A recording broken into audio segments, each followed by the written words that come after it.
Bueno, agradecer a la Sociedad de Medicina de la Universidad San Juan Bautista de Chincha y de Lima. Y bueno, el tema, si bien es cierto, es preeclampsia, pero hoy les quise dar en general lo que es trastornos hipertensivos del embarazo. A ver, un segundo. Vamos a sacar.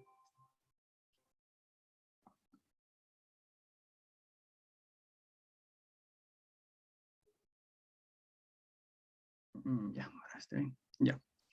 A ver, ¿me confirman el audio? Sí está todo claro, ¿verdad? Sí, sí, se te puede escuchar. Ya. Bueno, los trastornos hipertensivos del embarazo. Los datos o todo lo que vamos a hablar hoy en esta exposición ha sido obtenido de UpToDate y de las guías de práctica clínica y de procedimientos de obstetricia y perinatología del Instituto Materno Perinatal. Antes de hablar de los trastornos hipertensivos, vamos a hacer algunas definiciones. Para definir primero lo que es una gestante hipertensa. Se define gestante hipertensa toda gestante a quien se haya encontrado una presión arterial sistólica mayor o igual a 140 milímetros de mercurio y o diastólica mayor o igual a 90 milímetros de mercurio. Estas tienen sus condiciones. Deben ser tomadas por lo menos en 2 oportunidades con un intervalo mínimo de 4 horas y no más de 7 días, sentada y en reposo, aproximadamente 5 minutos. ¿Ya? En caso de que la presión arterial diastólica sea mayor o igual a 110 milímetros de mercurio o la sistólica mayor o igual a 160, no será necesario repetir la toma para confirmar el diagnóstico de una gestante hipertensa. Lo segundo que debemos definir es la proteinuria o proteinuria significativa, ¿no? Hay 3 formas de definirla. La primera es con la presencia de proteínas en orina de 24 horas, que esta tiene que ser mayor a 300 miligramos o mayor a 3 gramos. Otra forma es usar las tiras reactivas. Si usamos tiras reactivas simples, esta necesita 2 cruces para decir que estamos frente a una proteinuria significativa. Si utilizamos las tiras reactivas con ácido sulfosalicílico, con una cruz es suficiente. Igual, en 2 muestras de orina tomadas al azar con por lo menos 4 horas de diferencia. Otra forma mucho más rápida que la podemos hacer en emergencia es el dosar las proteínas urinarias y la presencia de creatinina en orina. Ese resultado lo vamos a dividir y si esto es mayor o igual a 0.3, estamos también frente a ante una proteinuria significativa. Esas 3 formas, ¿no? Bueno, también se habla de otra definición que es sospecha de proteinuria, es cuando tenemos la presencia de proteínas, una cruz, al usar una tira reactiva, es, bueno, aún no hemos tomado las de la que vamos a tomar luego en 4 horas, ¿no? Entonces ahí ya se podría decir que estamos ante una sospecha de una proteinuria. O lo mismo, ¿no? Que lo podemos hacer con las tiras reactivas con ácido sulfosalicílico. En caso de que estemos frente a una sospecha de proteinuria, debemos repetir a las 4 horas como tal para confirmar una proteinuria significativa y de inmediatamente pedir una proteinuria en 24 horas. Recuerden que eso va a demorar. Bueno, ahora vamos a clasificar los trastornos hipertensivos del embarazo. Son 4, ¿ya? Vamos a hablar de cada uno de ellos. El primero es la hipertensión gestacional, tenemos también a la preeclampsia, la hipertensión crónica y la hipertensión crónica con preeclampsia sobreagregada. Hay 2 que se presentan pasadas las 20 semanas de edad gestacional. Como ya sabemos, es la hipertensión gestacional y la preeclampsia. Ambas tienen sus diferencias que vamos a hablar más a detalle. Y bueno, lo otro tenemos sobre la hipertensión crónica, que generalmente es antes de las 20 semanas, y una hipertensión crónica con una preeclampsia sobreagregada, ¿no? Como su mismo nombre de su definición lo dice, ¿no? Bueno, empecemos por la primera. Empecemos por la hipertensión gestacional. Se define hipertensión gestacional como la elevación de la presión arterial en ausencia de proteinuria en una gestante pasada las 20 semanas o diagnosticada por primera vez en el puerperio, ¿ya? La hipertensión gestacional, como ya les dije, tiene que tener condiciones, que sea pasada las 20 semanas, que sea de nueva aparición, que no tengan que aparecer proteinuria, ni tampoco falla de órgano, ¿ya? Y esta puede durar hasta antes de las 12 semanas del puerperio. Si pasara estas 12 semanas del puerperio, se cataloga como una hipertensión crónica. Si es antes de las semanas, si esta presión arterial vuelve a la normalidad antes de las 12 semanas, se cataloga como una hipertensión transitoria. Recuerden que aquí no ha visto ni proteinuria, ni falla de órgano. Lo segundo es la preeclampsia, ¿no? La preeclampsia, como ya les mencioné, tiene también sus condiciones, que tiene que pasar las 20 semanas de edad gestacional. Y esta sí va con proteinuria, y si no hubiera la proteinuria significativa que ya conocemos, su definición, podría estar asociado a falla de órgano, y eso es suficiente como para catalogarlo con una preeclampsia. ¿Ya? La preeclampsia se puede dividir en dos. Antiguamente se le llamaba preeclampsia leve o preeclampsia severa. Actualmente podemos buscar en las bibliografías en UpToDate también, y encontramos que se habla de sin criterios de severidad y con criterios de severidad. La primera, que es la preeclampsia leve o sin criterios de severidad, la presión es mayor a 140/90, pero no pasa a 160/110. Y va con una proteinuria significativa, que puede ser por tiras reactivas, 2 cruces, por tiras reactivas con ácido sulfosalicílico, 1 cruz, o una proteinuria en 24 horas mayor a 3 gramos o 300 miligramos. Lo otro también es el índice de proteína creatinina, ¿no? Ahí estamos frente a una preeclampsia leve o sin criterios de severidad, en ausencia de falla de órgano, como su misma definición, ¿no? Ahora, para nosotros hablar acerca de una preeclampsia con criterios de severidad, esta va a ser independientemente de la proteinuria. Puede haber o no puede haber. Y la presión arterial sistólica y diastólica va a ser mayor o igual a 160/110. Presión arterial sistólica mayor a 160, presión arterial diastólica mayor a 110. Y aquí sí vamos a evidenciar daño de órgano blanco, como ya les dije, con o sin proteinuria. Cada vez se está dejando menos la necesidad de que haya proteinuria para hablar de preeclampsia. Ya les voy a contar por qué más adelante. Entonces, ¿y a qué se refiere con daño de órgano blanco, ¿no? Los órganos más importantes. Por ejemplo, bueno, a nivel pulmonar vamos a encontrar lo que es el edema pulmonar, el paciente va con daño hepático, los TGO y TGP elevados, generalmente mayor a 70, va con falla renal, oliguria, se produce el daño renal, que es la endoteliosis glomerular, característico que ocasiona la preeclampsia, plaquetopenia menor a 100.000, también los síntomas premonitorios, como los síntomas cevisarios, los escotomas, la cefalea intensa que no calma con analgésicos o no cede con analgésicos, tenemos la epigastralgia o el dolor en hipocondrio derecho. A eso se refiere cuando hay daño de órgano blanco. Y pues la hipertensión crónica es cuando la presencia de la hipertensión arterial es diagnosticada antes del embarazo, o incluso en el primer control prenatal, ¿ya? Recuerden que esto es antes de las 20 semanas de gestación. ¿Y cuál es lo característico de la hipertensión crónica? Que esta va a sobrepasar las 12 semanas de posparto, ¿no? Entonces, justamente ahí hablamos de una hipertensión crónica. Puede aparecer la presión que ya no se logra controlar pasar las 12 semanas de posparto, es una hipertensión crónica definitivamente. Y la otra es una hipertensión crónica con preeclampsia sobreagregada. Es una paciente que ya tiene el antecedente, que el diagnóstico de una hipertensión crónica ya recibe tratamientos antes del embarazo con los sartán, captopril, el tratamiento que lleve, y que se conoce la patología y pasa antes de las 20 semanas, hay cuadros no tan elevados de presión arterial, pasan las 20 semanas y se agrega la proteinuria, se agrega la falla de órgano. Entonces esas personas con hipertensión crónica se les sobreagrega la preeclampsia, ¿no? Eso también es otra definición. Y ambas tienen todas las clasificaciones que les he hablado.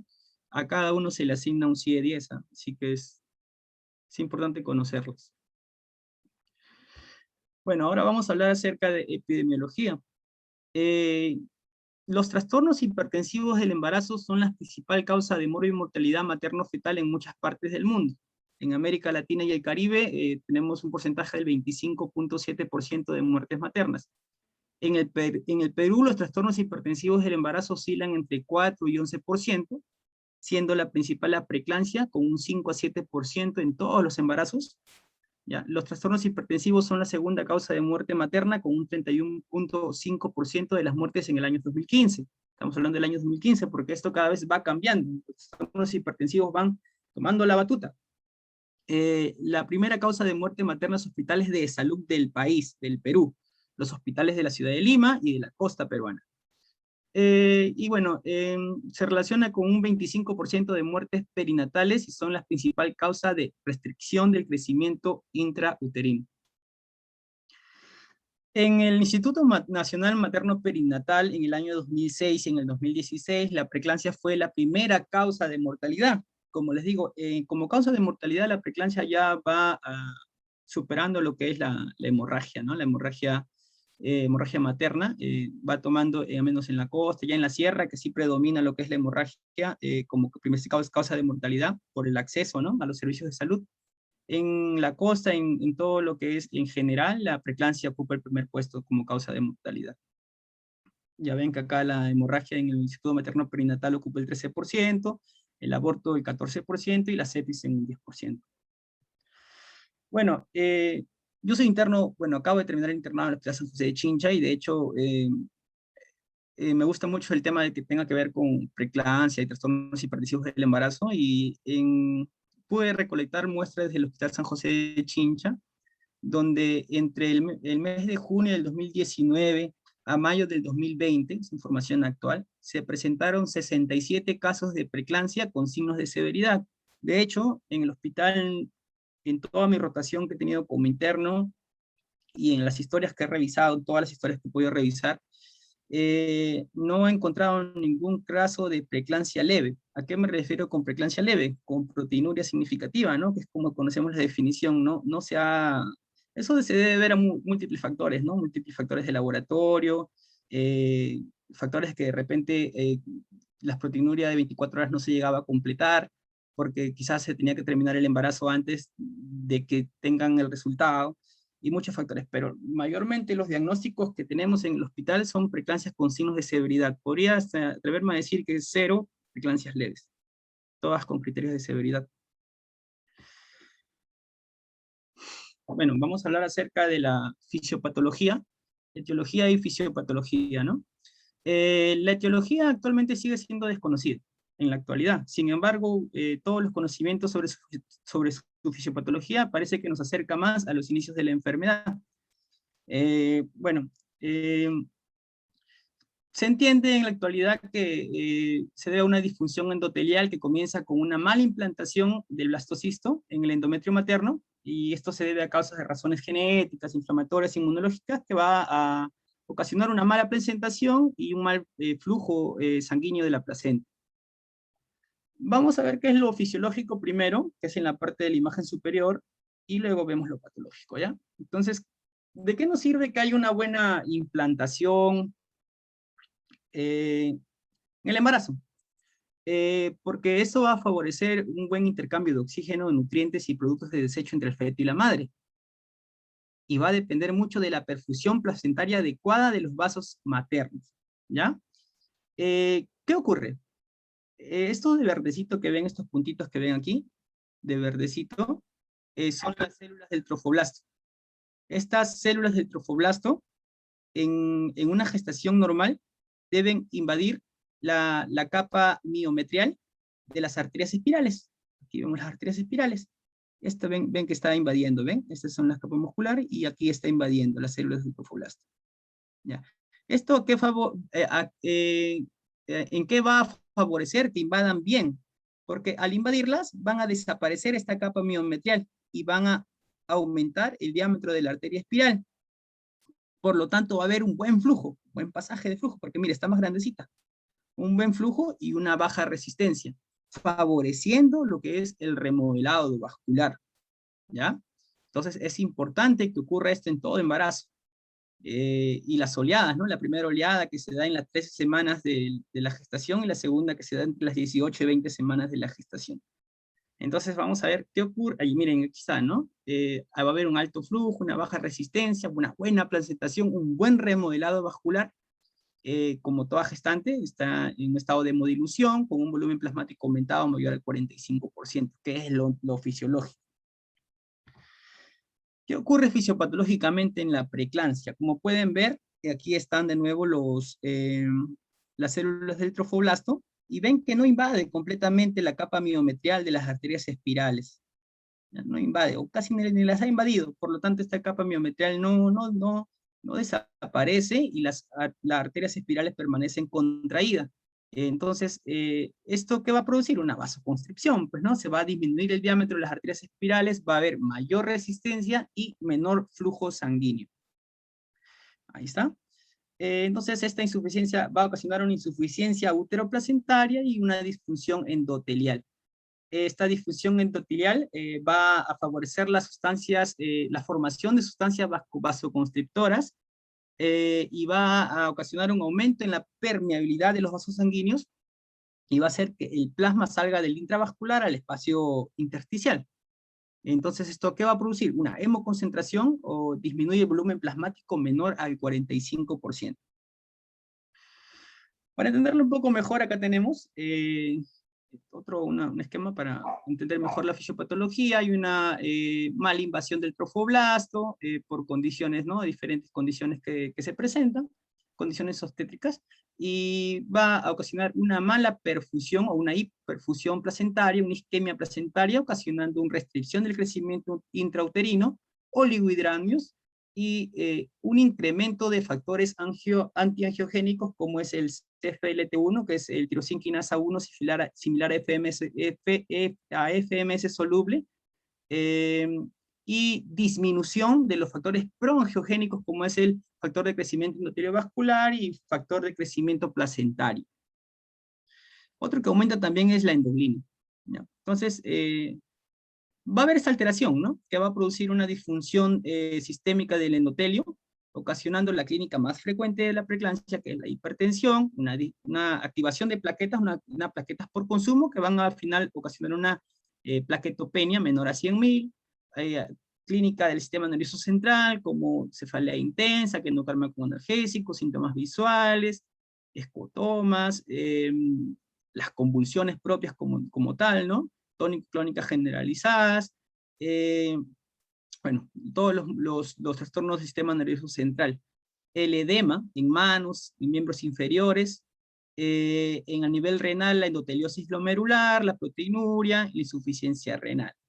La hemólisis, como es característico del síndrome de Gell, una hemólisis microangiopática, y la necrosis isquémica, que al final, como complicación, va a ocasionar una rotura hepática, ¿no? Lo que les decía, ¿no? En la preeclampsia, lo característico es que hay un balance. El balance, a ver. Uy, ¿qué pasó acá? El balance debe ser entre el CFLT1, que es un factor antiangiogénico, y los factores proangiogénicos, como es el factor de crecimiento vascular y el factor de crecimiento placentario. Lo normal es que los proangiogénicos, los buenos, deben estar aumentados, y el CFLT1 disminuido, y hay un balance entre ellos, ¿no? Pero en la preeclampsia, ¿qué pasa? El malito, el CFLT1, más bien aumenta, y los factores proangiogénicos, como el factor de crecimiento vascular y el factor de crecimiento placentario, disminuyen. Y eso es lo que pasa. Miren, ¿cómo aumenta el SFLT1? En los controles, que son las gestantes sanas, se mantiene hasta no más de 1500, y en el caso de las pacientes con preeclampsia llega a valores de 3000 picogramos por mililitros. Uy, no avanza. Ya, ahí está. Entonces, para que no pase todo este fenómeno fisiopatológico, debemos predecir preeclampsia, ¿no? Que es muy importante. ¿Cómo predecimos la preeclampsia? Entonces, existen predictores clínicos que no son nada más que los factores de riesgo. Entre ellos tenemos los factores de alto riesgo y factores de riesgo moderado. Dos factores de riesgo moderado equivalen a un factor de alto riesgo. O sea, si tenemos dos de moderado, ya hay que estar alerta, ¿no? Entonces, ¿cuáles son los factores de riesgo moderado? Primero, que sea nulípara o primigesta, que las edades extremas, que sean mayores de 40 años o menores de 18 años, periodos intergenésicos largos, mayores de 10 años, que tenga obesidad tipo 2, mi IMC mayor a 35 en la primera consulta, embarazo múltiple o fertilización in vitro, que tenga el antecedente familiar de preeclampsia, raza afroamericana o alguna historia de trombofilia. Los factores de alto riesgo, que son muy importantes que se ve en el día a día, es la preeclampsia anterior. Característico, pacientes que llegan con preeclampsia al hospital, revisan su historia clínica y han tenido como antecedente hace 2 años, 3 años, una preeclampsia, ¿no? Diagnóstico de preeclampsia. O a sus segundas, incluso las terceras preeclampsias, ¿no? Y todas cesáreas, cesáreas, cesáreas. Entonces es característico las preeclampsias anteriores como factor de riesgo, por eso es alto riesgo, ¿no? La enfermedad renal crónica, personas con enfermedades autoinmunes como lupus eritematoso sistémico o síndrome antifosfolipídico. La diabetes mellitus tipo 1 o 2, o una hipertensión crónica, ¿no? Y sabemos que si tiene una paciente de hipertensión crónica, al final se va a sobreagregar una preeclampsia. No siempre, pero sucede.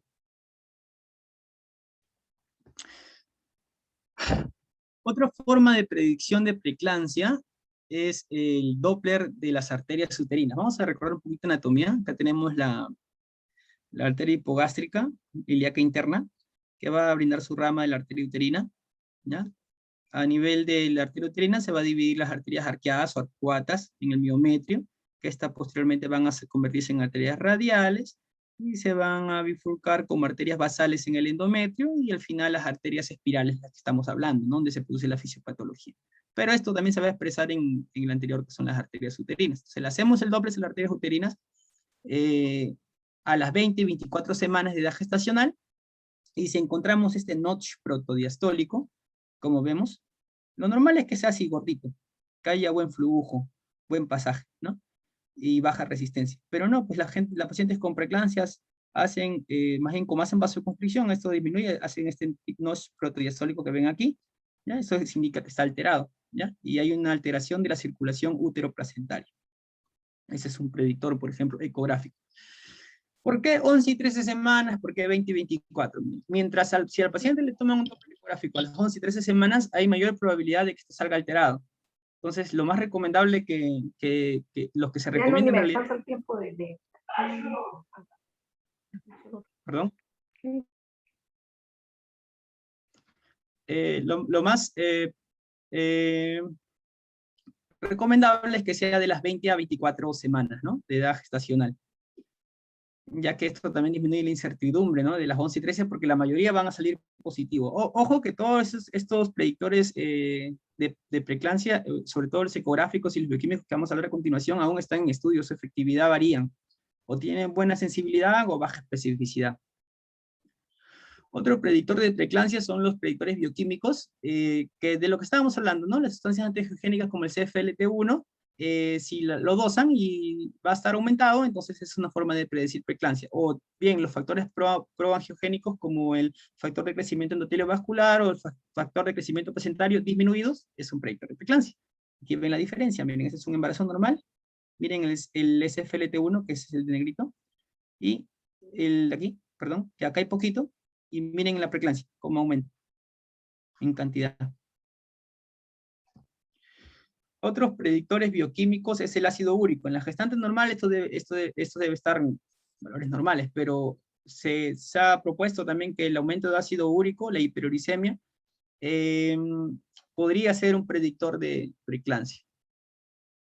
Otra forma de predecir preeclampsia, acuérdense que de repente, bueno, las personas que están quizás en el tercer nivel de atención pueden hacerlo más fácil, ¿no? Pedir un Doppler de 3 uterinas, ¿no? Para predecir preeclampsia, pero la realidad es que esto no se hace en la práctica clínica, a menos en los hospitales de segundo nivel, ¿no?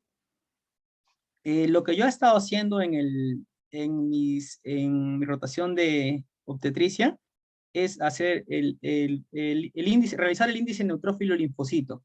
¿Qué quiere decir? Nosotros en el hemograma habitual que se le pide a toda gestante, obtienes el valor de leucocitos total y el porcentaje de neutrófilos y linfocitos. Le sacas el porcentaje a cada uno y divides el valor de neutrófilo absoluto de neutrófilos dividido sobre el factor absoluto de linfocitos. Si esto sale mayor a 4, es un predictor de preeclampsia, ¿no? Y lo dice este metaanálisis, que incluyó a 3.982 pacientes. Y así como hay muchos, también lo tenemos en estudios en Arequipa, tenemos estudios en Ayacucho, tenemos estudios en Trujillo, y en diferentes más que me faltó agregar, ¿no? Pero lo bueno, no es que sea el mejor, ¿ya? Porque este índice neutrófilo linfocito tiene buena sensibilidad, baja especificidad, y tiene que tener también algunos criterios de que no, la gestante no tiene que tener ni infección urinaria, ni ninguna otra patología. Entonces tiene que ser una gestante tal cual con preeclampsia. No puede tener ninguna enfermedad infecciosa, tiene sus criterios de exclusión, ¿no? Pero es bueno, ¿por qué? Porque no cuesta dinero mucho, solamente tienes en el hemograma habitual, no tienes que pedir un Doppler de arterias uterinas y, bueno, puede ayudarte, ¿no? En predecir preeclampsia. Sobre todo pasadas las 34 semanas o 28 semanas. 34 semanas, ¿por qué? Porque mayormente la preeclampsia se desarrolla pasadas las 34 semanas. Puede desarrollarse antes, sí, pero más frecuente es mayor a las 34 semanas. Otra forma, ya si queremos ser más exactos, en predicción de preeclampsia, la Fundación de Medicina Fetal en Estados Unidos ha hecho un score que lo pueden dirigirse fácilmente ¿cómo se ha puesto acá arriba? Ya, que pueden dirigirse básicamente a internet, a la página, y pueden llenar los datos nada más, el tipo de embarazo, con la ecografía, la longitud corono-rabadilla, las características maternas, el historial médico, la historia obstétrica, medidas biofísicas, medidas bioquímicas, y me va a salir si es predictivo o no de preeclampsia. Y esto es más bonito, ¿no? Hacerlo. Se puede realizar, ¿no? Podemos realizarlo en el día a día. ¿Cómo es la clínica? Como les mencionaba, más del 80% la aparición, a ver, ¿cómo con eso de acá?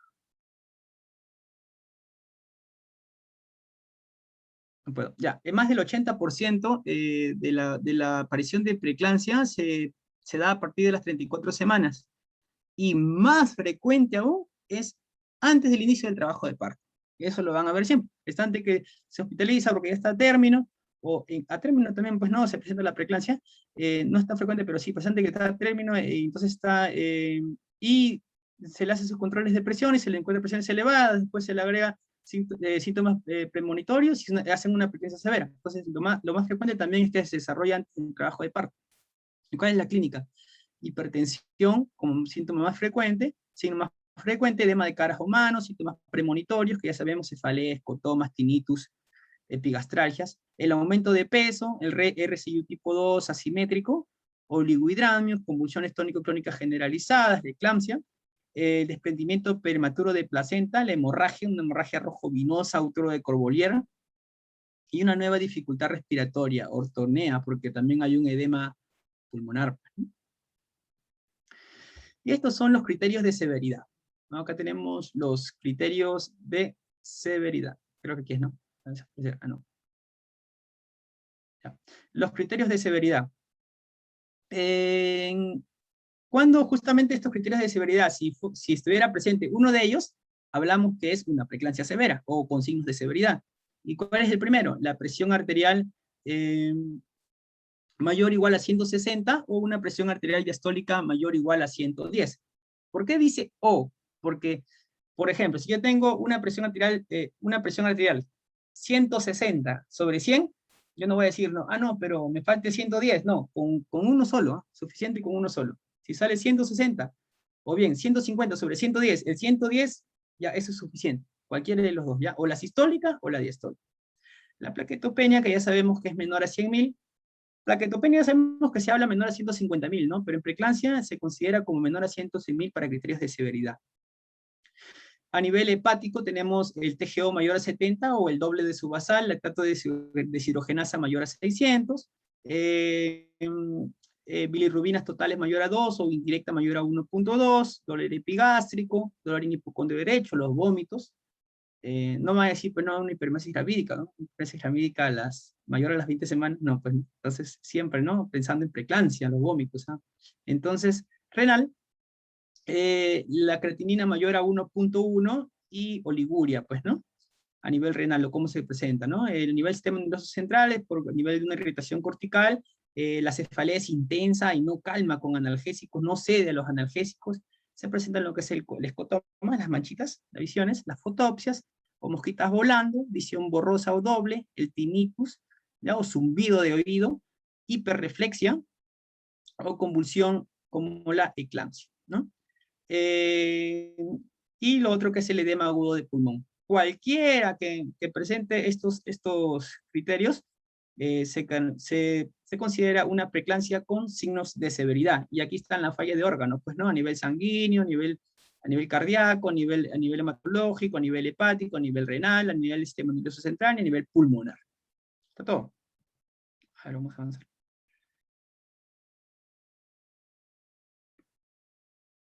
¿Y cuáles son los signos y síntomas de alerta, ¿no? Que yo debo de tener siempre presente? Lo primero es que la presión arterial sistólica se lee mayor o igual a 30 milímetros de mercurio, o la diastólica mayor a 15 milímetros de mercurio con respecto a las presiones basales encontradas en su control prenatal. Por eso siempre es bueno revisar la cartilla prenatal, importante. El edema de miembros inferiores que se da por encima de un tercio inferior también puede estar presente en mano, en cara, o puede ser generalizado, ¿no? En las arcas. O el incremento súbito de peso, sobre todo en el primer trimestre. Cuando vemos una gestante que aumenta mucho de peso en el primer, segundo trimestre, entonces ahí vamos pensando, no síntomas de alerta, ten alerta, puede ser una preeclampsia. Si está con náuseas, vómitos, epigastralgia o dolor en hipocondrio derecho o oliguria. Orina, señora, no ha orinado en todos 2 días, 3 días, o ven la orina en 24 horas, ¿no? Entonces ven, hay un grado de oliguria, entonces eso es un signo de alerta. Las complicaciones, ¿no? Acá vamos a ver las complicaciones, como la eclampsia, que es una complicación aguda de la preeclampsia, que presenta convulsiones de tipo tónico-clónica generalizadas, y sobre todo lo característico de la eclampsia es que estos se pueden presentar con mayor frecuencia en el puerperio. Es por eso que a las gestantes que hicieron preeclampsia, ¿no? Se les hace su cesárea, están en puerperio, no se les da de alta de inmediato, ¿no? Se tiene que esperar por lo menos un mínimo de 72 horas que sus presiones estén controladas. ¿Por qué? Porque justamente en esa parte del puerperio es donde se presentan las convulsiones con más frecuencia. Y estas incluso hasta las 8 semanas del posparto. El síndrome de Hell es una complicación aguda también caracterizada por qué. Según la clasificación de Tennessee, CBI, está considerando 3 factores. La primera, que es la anemia hemolítica microangiopática, que puede ser demostrada por frotis, por ejemplo, la presencia de esquitocitos en lámina periférica, por una bilirrubina indirecta mayor a 1.2 o una lactobacillohidrogenasa mayor a 600. Lo otro es la elevación de las enzimas hepáticas, el TGO mayor a 70, o una plaquetopenia, ¿no? Menor a 100.000. Otro. Solamente se necesita una sola alterado para yo decir que estoy frente a un síndrome de Hell. No necesito los 3. Si hay los 2, entonces bacán, ¿no? Pero si están los 3, también bacán. Pero si hay uno, suficiente con uno para yo decir que estamos frente a un síndrome de Hell. Otra complicación es la rotura hepática. Es una de las más graves complicaciones de una preeclampsia severa o del síndrome de Hell propiamente dicho. Acuérdense eso. El síndrome de Hell siempre va asociado a rotura hepática como complicación.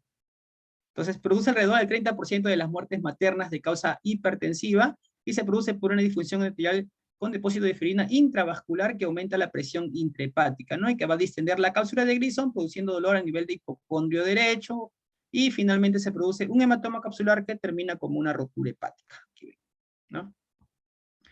Otra complicación es el edema pulmonar, tiene una frecuencia del 2.9%. El paciente lo característico es que presenta disnea o tornea, y muchas veces es de causa atrogénica por sobrecarga de volumen. Acuérdense, cuando hablamos de clave azul, lo primero que hacemos es hidratar al paciente, ¿no?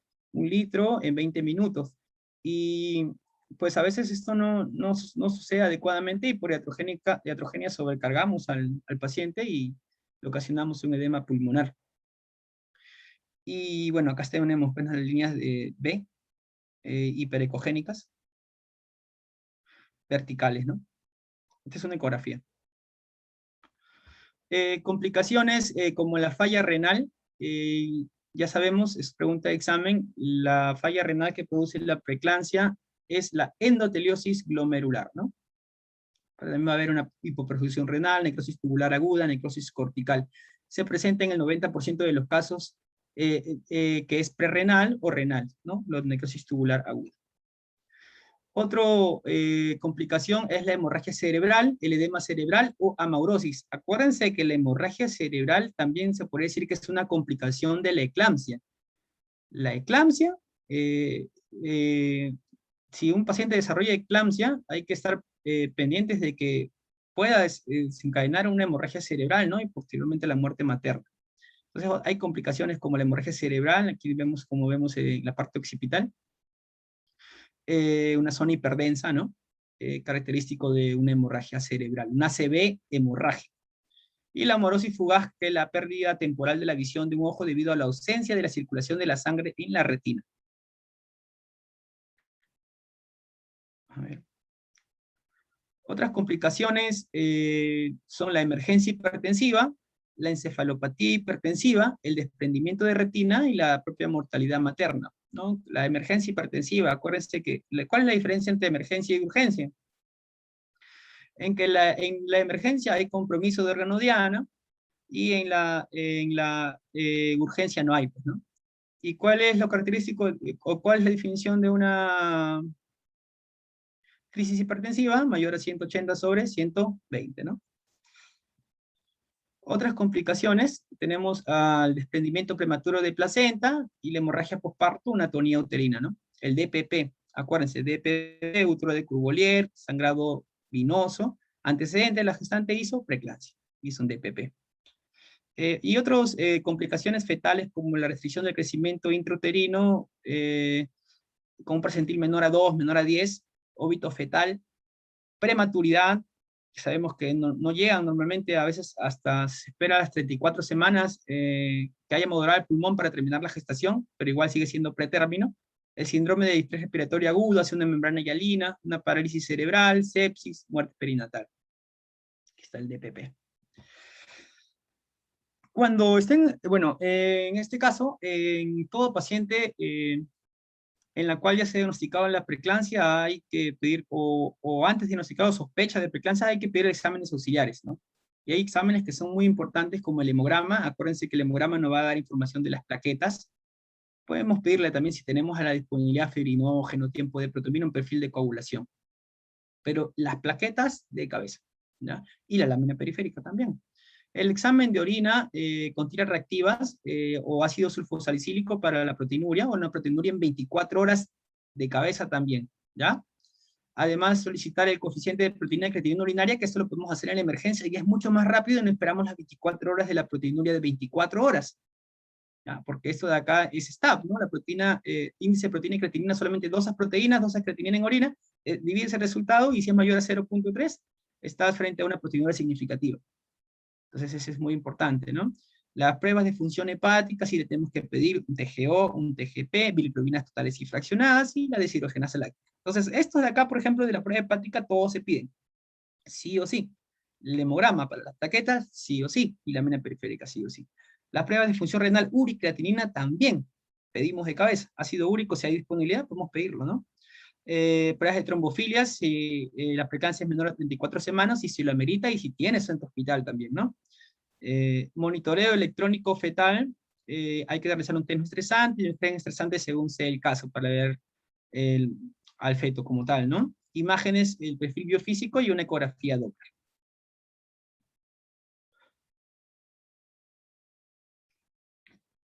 ¿Cómo prevenimos preeclampsia, no? Eso es algo bonito, ¿no? ¿Cómo podemos prevenir preeclampsia? Con la administración de aspirina a dosis de 80 a 100 miligramos, dosis bajas, cada 24 horas a partir de las 12 semanas de gestación. ¿Hasta cuándo? Hasta las 34 semanas, ¿ya? Suplemento de calcio, 2 gramos cada 24 a partir de la semana 13 de gestación.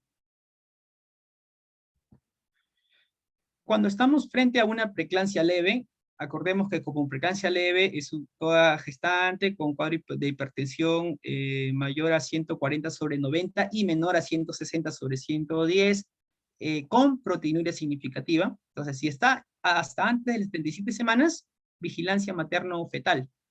Si es mayor a las 37 semanas, ya está término, terminará el embarazo.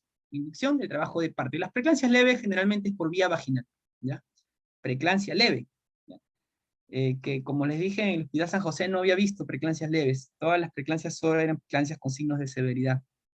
Es que no se podía hallar las proteinurias, ¿no? Bueno, acá en este caso tenemos acá el manejo de una preeclampsia severa o grave, ¿no? Ya sabemos que el tratamiento definitivo de una preeclampsia severa o grave, o preeclampsia con signos de severidad, es terminar la gestación. Pero en áreas de terminar la gestación se utilizan antihipertensivos y también se utiliza la prevención de las convulsiones. Entonces, vamos a hablar de eso, ¿ya? En los antihipertensivos que tenemos, primero, ¿cuándo aplico los antihipertensivos? ¿Ya? Los antihipertensivos los aplico cuando tengo una presión arterial sistólica mayor a 155 y o presión arterial diastólica mayor a 105. Y siempre debemos empezar con metildopa. Metildopa podemos utilizar hasta 3 gramos por día en 2 dosis. Eso es bueno, ya sabemos que tiene acción central alfa agonista y este control ambulatorio también se puede utilizar el metildopa. En pacientes ya en las hospitalizados se utiliza lo que no hay, por ejemplo, en el Perú, la betalol. Esto es dato de ahí, ¿no? La betalol, que viene de 5 miligramos por mililitros y es el de elección, la betalol. Cuando pregunten cuál es el antihipertensivo de elección, ya saben cuál es, la betalol, y 10 miligramos endovenosos en dosis de infusión de 1 a 2 miligramos por minuto endovenoso, y luego de 20 minutos puedes darle 20 miligramos previo control de presión, y esto se puede repetir hasta 2 veces. ¿Ya? ¿Y esto qué va a hacer? Va a aumentar la perfusión placentaria. Otro medicamento endovenoso es la hidralacina, 20 miligramos por mililitros. Esta de acá se da 5 miligramos endovenoso o intramuscular. Control de presión luego de 20 a 40 minutos y se amerita otra dosis de 5 a 10 miligramos y esto se puede repetir hasta 2 veces. En una constante difusión de 0.5 a 10 miligramos por hora. ¿Ya? La hidralacina está contraindicado en edema agudo de pulmón porque recordemos que la hidralacina va a retener sodio y agua. Nifedipino, que sí se utiliza bastante en el hospital, y debe ser utilizado solo condicional. Los antihipertensivos no se deben usar de rutina, ¿no? Y a horaria, no se deben utilizar. Nifedipino se utiliza cuando condicional cuando la presión arterial es mayor a 160 sobre 110, y se empieza con 10 a 20 miligramos vía oral y se debe repetir en 30 minutos previa control de presión arterial, con una dosis de 10 a 20 miligramos cada 6 horas, pero con previo control de presión arterial. No debe ser horaria como tal, no tiene un tiempo de corte. ¿Ya? Y esto va, ¿por qué se tiene que tener el control de la presión constante? Porque va a disminuir la perfusión placentaria, ¿no? Y esto va a dañar al feto. Entonces, por eso se debe tener cuidado con el nifedipino, pero sirve bastante. Metildopa, que ya sabemos que es ambulatorio, ¿no? ¿Qué medicamentos antihipertensivos están contraindicados? Los YECAS y ARA2 y el nitroprusiato, acuérdense, nitroprusiato, ¿ya? Contraindicado. ¿Y cuál es el objetivo? El objetivo es mantener una presión arterial sistólica entre 140 y 155 y una diastólica entre 90 y 105. No se debe bajar mucho la presión, ¿no? Porque esto al final produce daño fetal, ¿no? Una baja perfusión placentaria, ¿no? Entonces, se debe mantener esta presión. Ya está. Prevenir o tratar la preeclampsia. El neuroprotector de elección, el sulfato de magnesio al 20%. Hay 2 protocolos, el de Suspán y el de Cibai. El más utilizado, el de Cibai, ¿no? El de Suspán, perdón, el de Suspán que es el que más utiliza. Una dosis de ataque de 4 gramos en bolo endovenoso y de mantenimiento 1 gramo por hora, en infusión continua por 1 a 2 días nada más, de 24 a 48 horas, no más, ¿ya? Ahora, esto de acá es una teoría, ¿no? En la práctica, ¿qué se hace, no? Sulfatar al paciente igualito, si presenta una presión arterial mayor a 160 sobre 110. Tenemos al sulfato de magnesio al 20%, ya que cada ampollita tiene 10 mililitros. Cada ampolla contiene 2 gramos de sulfato de magnesio. Entonces, ¿qué nos dice Suspán? Una dosis de ataque de 4 gramos endovenosa y una dosis de mantenimiento de 1 gramo cada hora, ¿verdad? ¿Qué hacemos? Tenemos un clorurito de 100 y sacamos 50 cc, ¿ya? Nos quedamos con 50 cc nada más, ¿ya? Y le agregamos 5 ampollas. Al agregarle 5 ampollas, acuérdense que cada ampolla trae 10 mililitros. Entonces, como serían ya 50 mililitros con estas 5 ampollas más 50, tengo una concentración de 100 cc, ¿no? En la cual esa concentración de 100 cc tiene 10 gramos. 10 gramos de sulfato de magnesio al 20%. Entonces, ¿cuánto me piden en la primera dosis de ataque? 4 gramos. Entonces le doy 40 cc en 20 minutos. Luego, 10 cc por hora, ¿ya? y no debemos sulfatear, debemos sulfatear mínimo 12 horas y máximo 24 horas nada más, y siempre controlando. ¿Qué debemos monitorizar? Los reflejos osteotendinosos, ¿no? Hiporreflexia, como primer signo de intoxicación. Podemos también dosar magnesio. El valor normal es de 6 a 8 miliequivalentes por litro, pero si este es mayor a 10, ya estamos pensando en una intoxicación. Monitorizar el gasto cardíaco, ¿ya? Entonces, si es menor a 0.5 mililitros por kilo por hora, oliguria o anuria, ya suspendemos inmediatamente, y por reflexia suspendemos si una frecuencia respiratoria menor a 14 o paro cardíaco. Habla de paro cardíaco, no disminución de frecuencia cardíaca, paro cardíaco.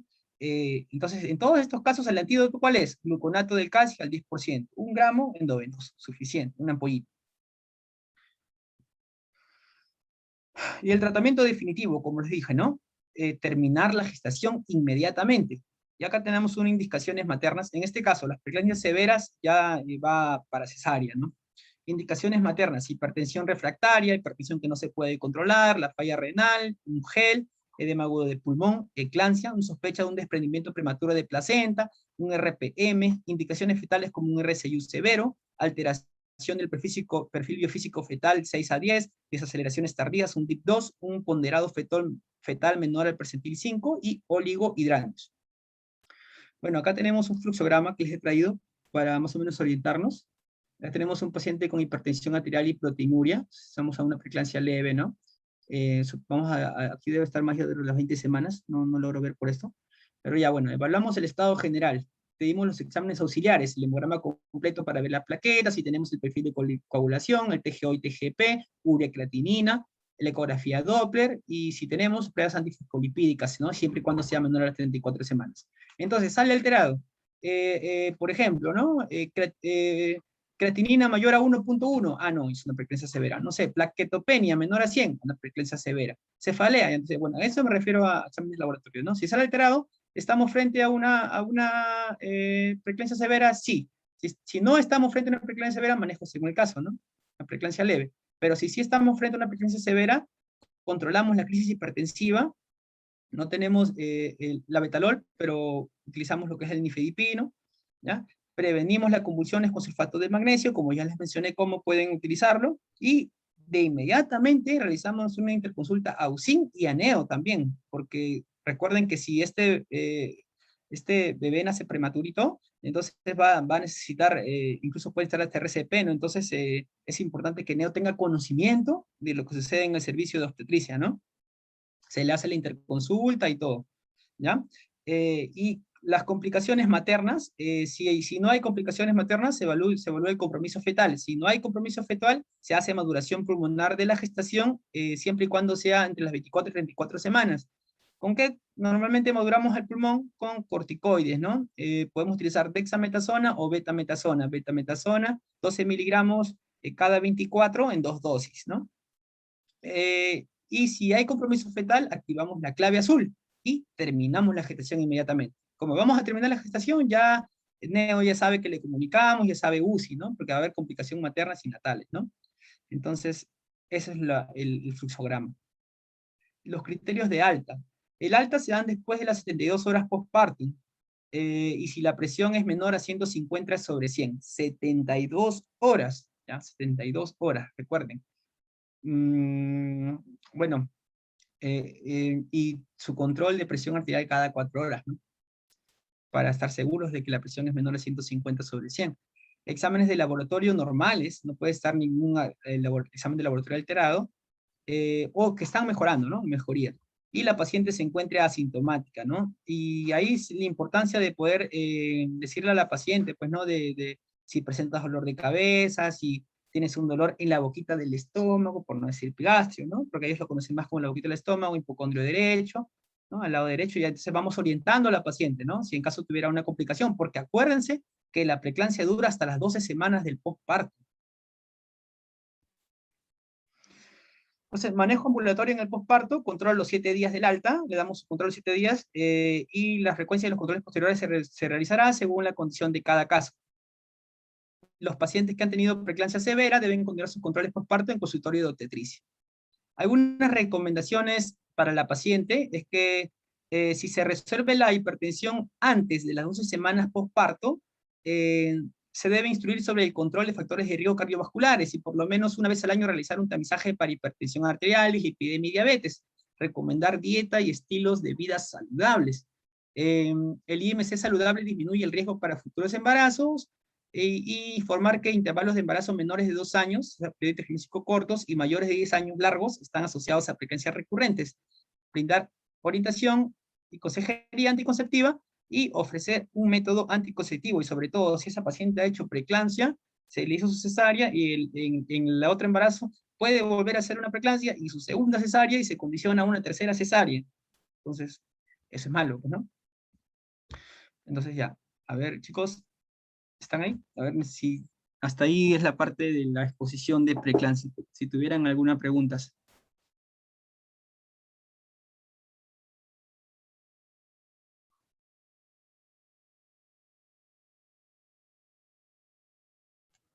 Chicos, pueden realizar sus preguntas o si tienen alguna duda para que les puedan responder.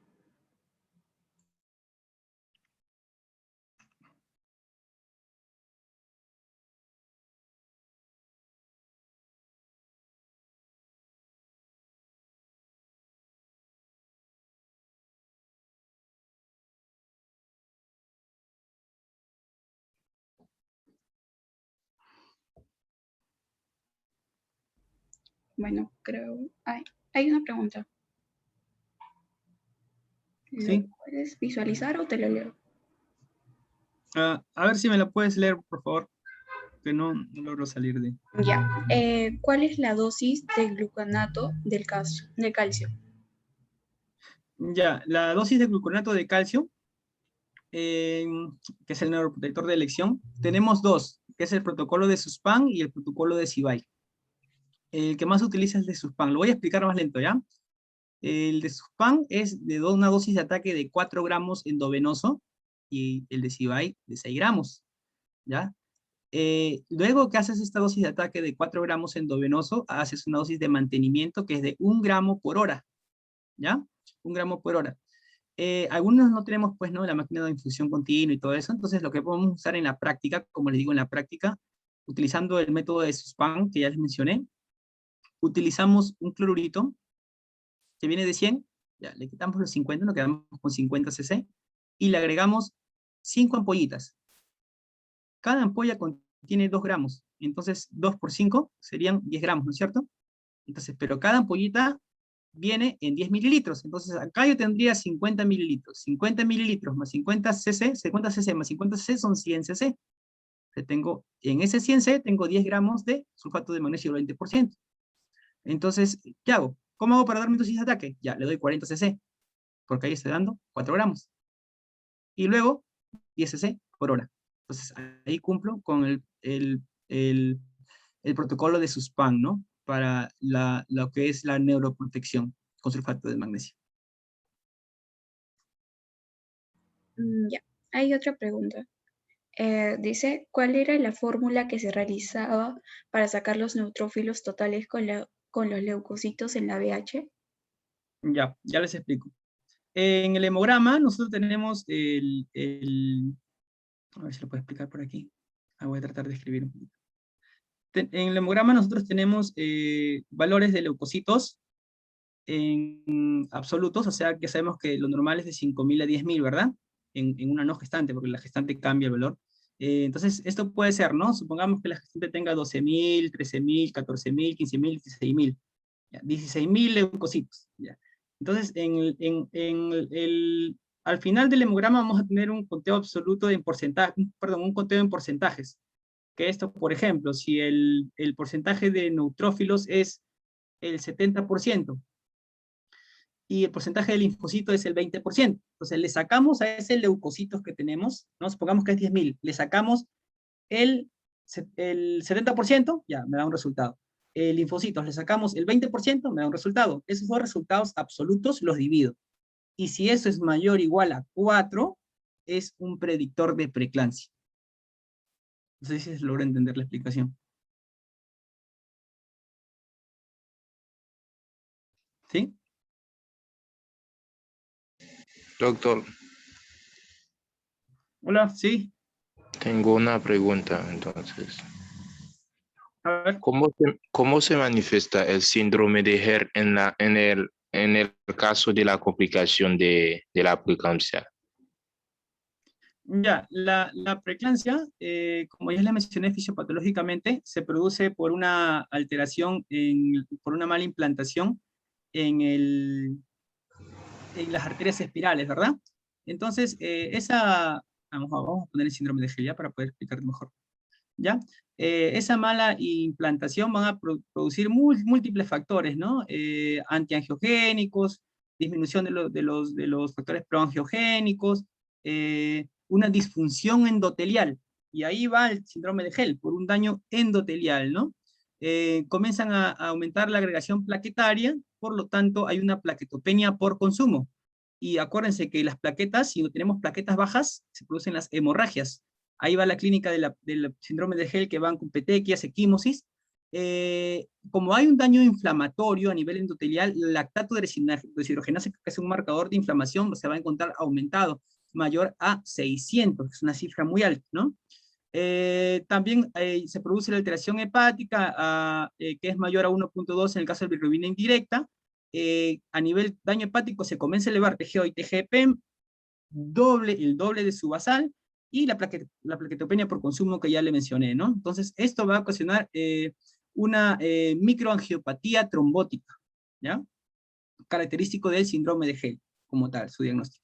Entonces, todo parte de la fisiopatología, ¿no? Del daño endotelio vascular.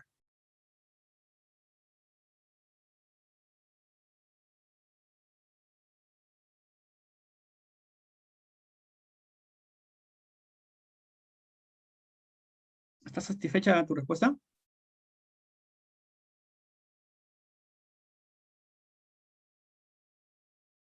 Hola. Sí, doctor. Ya, está bien. ¿Llegaron a responder las preguntas del cuestionario? Solo del pretest, falta el post-test. Ya. Entonces, desarrollo del pretest, las primeras preguntas, ¿les parece? A ver, te las paso por si acaso. Las tengo acá en el PPT, las he puesto en el PPT. Ya.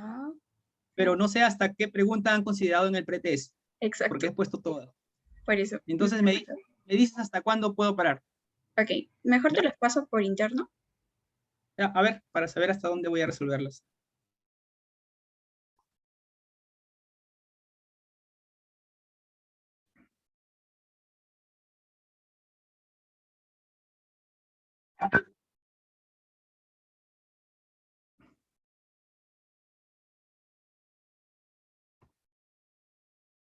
A ver.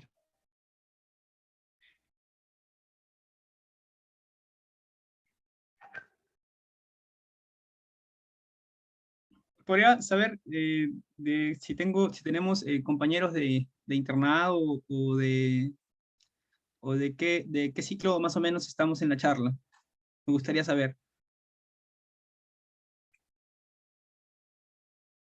Me parece que hay de todos los ciclos, ¿verdad? Sí, también de otros países. Oh, Por ejemplo, en qué el bueno. nos dijeron que nos estaban viendo desde Argentina, si no me equivoco. Sí, Ya. desde No, Argentina. qué bueno que puedan conocer nuestra realidad. De hecho, que yo les estoy hablando de mi realidad como un hospital de segundo nivel en Perú, ¿no? De hecho, me he internado en el Hospital San José y, como ya les mencioné, allá no podemos utilizar lo que es los predictores ecográficos así como querramos, ¿no? En mi caso, yo tuve que ingeniármelas para utilizar un índice neutrófilo linfocito, por ejemplo, ¿no?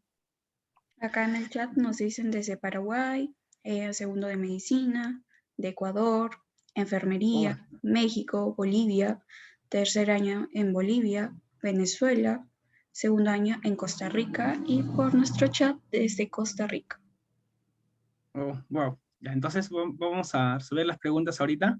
A ver, me parece que ya tengo las preguntas acá. Ya, vamos a resolver las preguntas, ¿ya? ¿Lo puedes visualizar? Sí, pero tengo que llenar unos datos. Lo lleno para saber hasta Sí, cuándo. Entonces. A ver. mejor.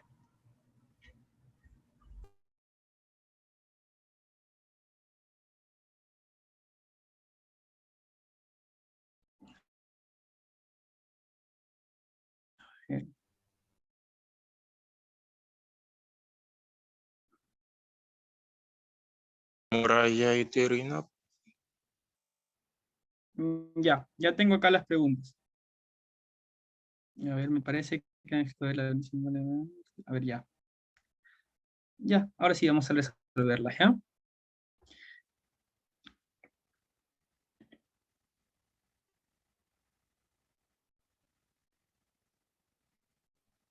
Ya.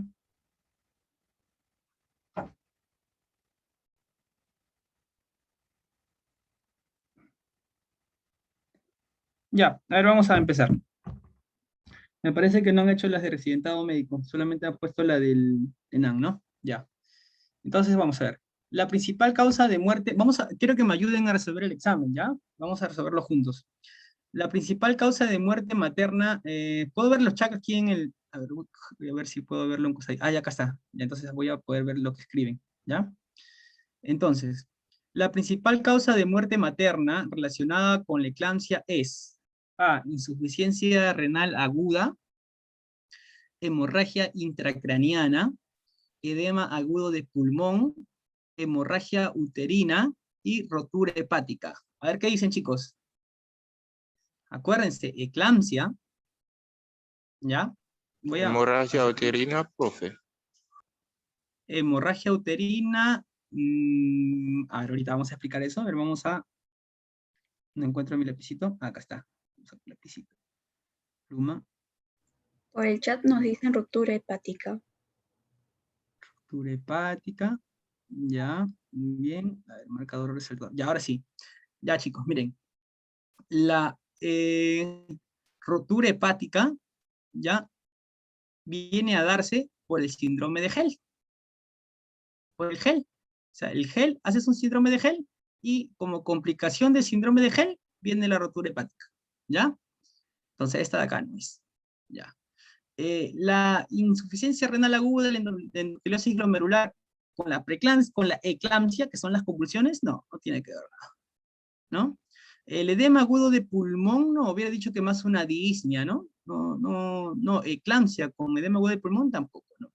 Hemorragia uterina, eclampsia, no. Las pacientes que desarrollan, que hacen una eclampsia, una convulsión tónico-clónica generalizadas, la principal causa de muerte relacionada con la eclampsia es una hemorragia intracraniana. Una hemorragia intracraniana, ¿ya? Esa es la respuesta. Hemorragia intracraniana. Hacen un ACV de tipo hemorrágico. ¿Ya? Esa es la respuesta. ¿Ya? Hemorrágico. Si nos hubieran progresado del síndrome de Hell, sí hubiera sido ruptura hepática. ¿Ya? Pero bueno, ¿ya? Entonces la respuesta es la B, hemorragia intracraniana. Ya, a ver, vamos con la siguiente pregunta. ¿Se considera factor de riesgo para hipertensión gestacional? A ver qué dicen, chicos. ¿Cuál es? Se considera un factor de riesgo para hipertensión gestacional. A ver qué dicen. O para los trastornos hipertensivos o para la preeclampsia. Es lo mismo, ¿ya? No es lo mismo en definición, pero me refiero a que eso trata de explicarles la pregunta o de orientarse la pregunta. Al cual dicen que es la respuesta. A ver, los escucho, los leo. A ver, la A, me dicen por ahí. Se considera, ya, un factor de riesgo. Antecedentes de aborto, nos dicen por ahí. A ver. Ya, a ver, las voy a explicar. Acuérdense, los factores de riesgo, que justamente era un predictor clínico para predecir preeclampsia y trastornos hipertensivos del embarazo, ¿cuáles son? Las edades extremas, o sea, mayor a 35, mayor a 40 años o menor a 18 años. Entonces, ¿sería entre 25 a 30? No es un factor de riesgo. ¿Ya? Antecedente de aborto, no, tampoco es, ¿ya? El aborto no es un factor de riesgo. ¿Ya? Los abortos básicamente es patologías del primer trimestre del embarazo, así que no tiene que ver nada, ¿no? El índice de masa corporal menos de 20, acuérdense que lo normal es de 20 a 25, ¿no? Y es un buen peso, ¿no? Entonces, mayormente la preeclampsia está relacionada con la obesidad. Entonces, no sería esta, ¿no? Definitivamente no. Sería, si nos hubieran dicho quizás 35, un IMC de 35, no, sí, ¿no? Pero en este caso, estatus económico medio a alto, no. Las preeclampsias, en este caso, un factor de riesgo sí sería en estatus económico bajo, porque como no hay acceso al control prenatales, al sistema de salud, ahí sí sería un factor de riesgo, pero en este caso no. En cambio, nulípara añosa, primigesta, eso sí es un factor de riesgo, ¿ya? Entonces la respuesta aquí es nulípara añosa, ¿ya? Y los mencioné también en mi exposición, ¿ya? Entonces vamos con una siguiente pregunta. A ver qué dicen acá. En pacientes con hipertensión inducida por el embarazo, ¿qué síntoma o signo generalmente precede a la eclampsia? ¿Ah? Ojo, a la eclampsia, a las convulsiones. ¿Ya? A ver, ¿qué dicen? ¿Cómo viene la pacientita a la emergencia? A ver. ¿Cuál es el síntoma que precede a la eclampsia? O sea, antes de que se dé la eclampsia, hay uno de esos que se presenta.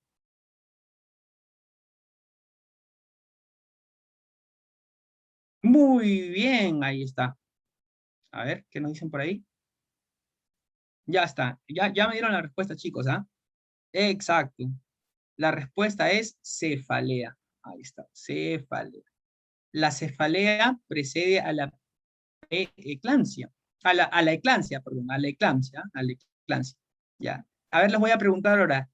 ¿Y qué precede la epigastralgia? A ver, ¿quién sabe? O sea, el paciente viene por epigastralgia, ¿ya? ¿Qué me traduce eso? ¿Qué puede ocasionarse? A ver. La epigastralgia, ¿qué precede? A ver, ¿qué dicen? Bien, Moisés. Síndrome de Hell. Muy bien. ¿Ya? Entonces está bien la respuesta, ¿ya? Seguimos. ENAN 2005, ¿ya? A ver, chicos, estas preguntitas son como el ENAN, ¿ah? Así que los que aún no han dado el ENAN, no es tan difícil si leemos bien la teoría, creo que es fácil responder las preguntas, ¿ya? A ver, tenemos una gestante de 28 semanas. A ver, acuérdense los criterios para preeclampsia. Mayor a 20 semanas, ya sí, sienta, ¿no? Una presión de 140 sobre 95, 140. Ahí está. También ya tengo la presión y tengo la edad gestacional mayor a 20 semanas. ¿Ya? ¿Qué me falta? La proteinuria nada más, ¿no? Entonces dice, latidos fetales, 149. Acuérdense que los latidos fetales normales de 120 a 160. No está en dinámica uterina, o sea, está normal, los latidos fetales, ¿no? El tono uterino está normal, no me dice que está hipertónico, no pienso en un DPP ni nada de eso. No hay cefalea, no hay escotomas, no hay ningún signo premonitorio. A ver, nos falta la proteinuria, ¿ah? Examen de auxiliares, proteinuria una cruz, suficiente, con eso ya estoy en una preeclampsia leve, ya, pero digo, no, todavía, puede ser una preeclampsia severa, vamos a leer un poco más. A ver, me dice que la creatinina, la plaqueta, las transaminasas y bilirrubinas normales, todas están normales, ¿no? ¿Cuál es el diagnóstico entonces? A ver, ¿qué dicen ustedes?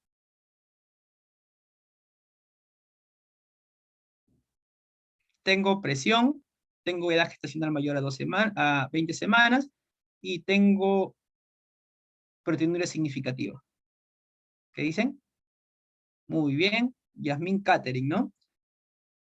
Está bien, es una preeclampsia leve. Que es raro encontrar, ¿no? Como les digo, aquí en Chincha es raro. Preeclampsia leve, ¿ya? Muy bien, seguimos. A ver, gestante de 36 semanas que ingresa, 36 semanas, vamos ahí, 36 semanas, yo pienso, digo, ¿tienes más de 20 semanas? Ah, no, sí, podría ser una preeclampsia, podría ser una hipertensión gestacional, ya. Pero ingresa por cefalea, es un síntoma premonitorio. Una presión arterial de 160 sobre 110, con que sea 160 solo, ya está, una preeclampsia con signos de severidad. Se encuentra proteinuria, y además todavía incluye proteinuria. La plaqueta, 600.000, acá se debe haber confundido, debe ser 60.000, ¿ya? Ya, plaquetas bajas, ya supongamos, 60.000, borren este de acá, esta no va. 60.000. Transaminasas normales, ya bueno, la posibilidad diagnóstica, ¿cuál es? ¿Qué dicen ustedes? ¿Es una? ¿Qué dicen? A ver, escriban. A ver, la E, claro, Yasmin, muy bien. Preeclampsia severa, exacto. Una preeclampsia severa. ¿Por qué no puede ser una hipertensión crónica? A ver, ¿ustedes qué dicen? ¿Por qué no puede ser una hipertensión crónica? Porque la hipertensión crónica se da antes de las 20 semanas, ¿cierto? ¿Por qué no puede ser una preeclampsia leve? ¿Por qué no puede ser una preeclampsia leve? Porque ya tenemos presiones muy elevadas, ¿no? 160, tenemos síntomas premonitorios. No puede ser. ¿Por qué no puede ser? Bueno, sí, podría ser un síndrome de Gela si las plaquetas estaban bien bajas, pero acá parece que quisieron decirnos, no, no piensas en síndrome de Gela, y nos las aumentaron a 600. Entonces, por ahí descartamos, ¿no? ¿Por qué no una preeclampsia superimpuesta? Porque eso no existe, superimpuesta, eso no existe, ¿no? Entonces la respuesta sería una preeclampsia severa, ¿ya? Primigesta de 19 años con 38 semanas de gestación, ¿ya? Tiene 19 años, 38 semanas ya, ahí voy pensando. La presión arterial está en 170/110, o sea, está más de 160. Tiene proteinuria. Por ahí ya me voy orientando, puede ser una preeclampsia severa, es una preeclampsia hasta ahorita, una preeclampsia con signos de severidad, ¿no? 5 gramos por litro en orina de proteinuria, orina 24 horas, plaquetas menores a 100.000, para ahí. Aquí ya no, aquí ya tienes que parar el oído. Y acuérdate que te dije que era un solo criterio para pesar el síndrome de Gel. Y acá tenemos las plaquetas. O sea, ya por ahí más me voy alejando y voy pesando el síndrome de Gel, ¿no? Uy, por ahí me dieron otro dato. Deshidrogenasa láctica más de 600. Segundo dato, ya uno más, ya, ¿qué más? Tengo uno más esto. Uno más. Hemólisis microangiopática, ya, con eso ya lo mato. ¿Cuál es el diagnóstico, chicos?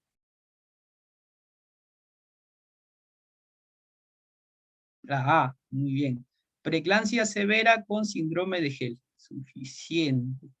Ya está, muy bien, chicos, ya está. Seguimos. A ver. Parece que esas son. Aún quedan preguntas en nada, ¿ya? Entonces vamos a ver. A ver. Seguimos respondiendo, ¿no? Gestante de 34 semanas. 34 semanas, ¿ya? Va de más de 20 semanas. Multípara. Multípara también es un factor de riesgo, ¿eh? Como es nulípara y multípara, cualquiera de los dos, ¿ya? Que presenta convulsiones tónico-clónicas generalizadas. Uy, es una eclampsia, ¿no es cierto? Una presión arterial de 180/20. Edema en miembros inferiores y latidos cardíacos fetales en 140 por minuto. Y acá para un distractor, ¿no? Es antecedente de hermana epiléptica. Pero bueno, la hermana puede ser epiléptica, pero no quiere decir que va a ser epiléptica la paciente, pues, ¿no? Entonces, y más aún que si viene con una presión alta y una convulsión tónico-clónica generalizada, mayor a las 20 semanas, con factores de riesgo, a ver, ¿sería un ataque epiléptico o no? Preeclampsia sí, pero acá ya está con convulsiones tónico-clónicas generalizadas, ¿no? Un coma diabético no tiene que ver nada, ataque de histeria no tiene que ver nada. ¿La respuesta cuál sería? La eclampsia, ¿ya? Listo, muy bien, chicos, muy bien. El síndrome de Gel, el medicamento más recomendado es, a ver, les espero. A ver, piensen, chicos, piensen en cuál es el medicamento más recomendado para el síndrome de Gel. ¿Qué me dicen por ahí? Por ahí me dicen aspirina, a ver qué dicen por ahí.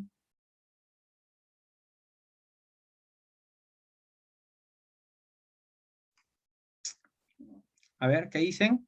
¿Quién da más, quién da menos?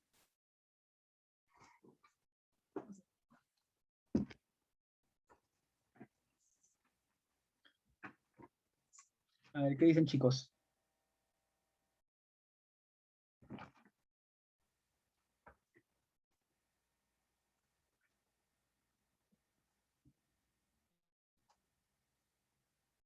A ver, aspirina, no. El síndrome de Gel, el medicamento más recomendable es la dexametasona, ¿ya? La dexametasona es el medicamento más recomendable en el síndrome de Gel. Se da una dosis de 10 miligramos endovenoso. A ver, seguimos. La aspirina es para la prevención de preeclampsia, y eso se da a partir de las 12 a 13 semanas, ¿no? A dosis de 100 miligramos, hasta a las 34 semanas. Pero acá ya nos habla de síndrome de Gel, en ese caso el medicamento, y no dice prevención, dice cuál es el más recomendado, es la dexametasona. Porque, bueno, aquí en la dexametasona suponen de que hay hace que aumenten las plaquetas, ¿ya? Pero es una teoría que, bueno, una aplicación que cada vez está menos aceptada. La pueden buscar en UpToDate y ahí explica con más detalle. Que no tiene, los beneficios son pocos o escasos, ¿ya? Entonces seguimos. A ver.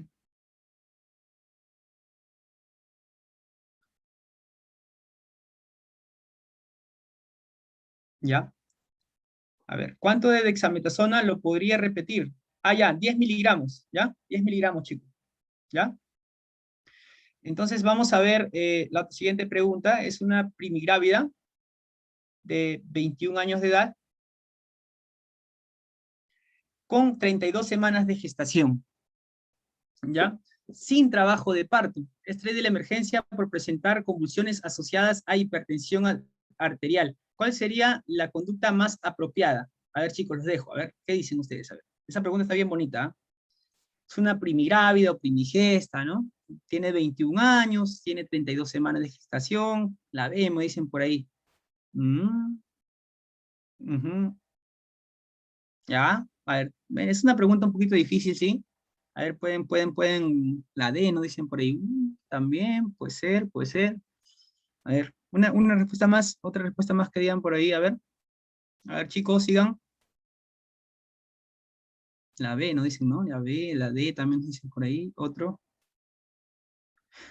La B, ya. A ver, vamos a ir destacando poco a poco, ¿ya? Entonces, estamos frente a una paciente que ha hecho una convulsión, ¿no? Es una eclampsia, ¿no? A una eclampsia. Entonces, ¿qué hacemos? A ver, vemos la respuesta A. Hipotensores, sí, pero diazepam endovenoso. No, diazepam está contraindicado, ¿ya? Contraindicado. Contraindicado, ¿ya? Lo segundo, hipotensores, ¿ya? Y sulfato de magnesio hasta el fin del embarazo. No, el sulfato de magnesio solamente se utiliza de 12 a 24 horas, ¿ya? Y con controles todavía, o sea, viendo los reflejos osteotendinosos, ¿no? Oliguria, viendo todo eso, que no lo intoxiquemos, ¿no? Dosaje de magnesio, ¿no? Mayor a 10. Entonces, esto no sería, pues no, hasta el fin del embarazo, no, definitivamente.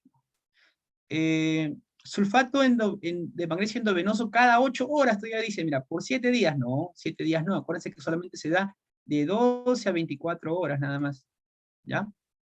Un máximo de 48 horas, ¿ya? Como máximo 48 horas. Ahora la E dice, maduradores pulmonares fetales por 48 horas.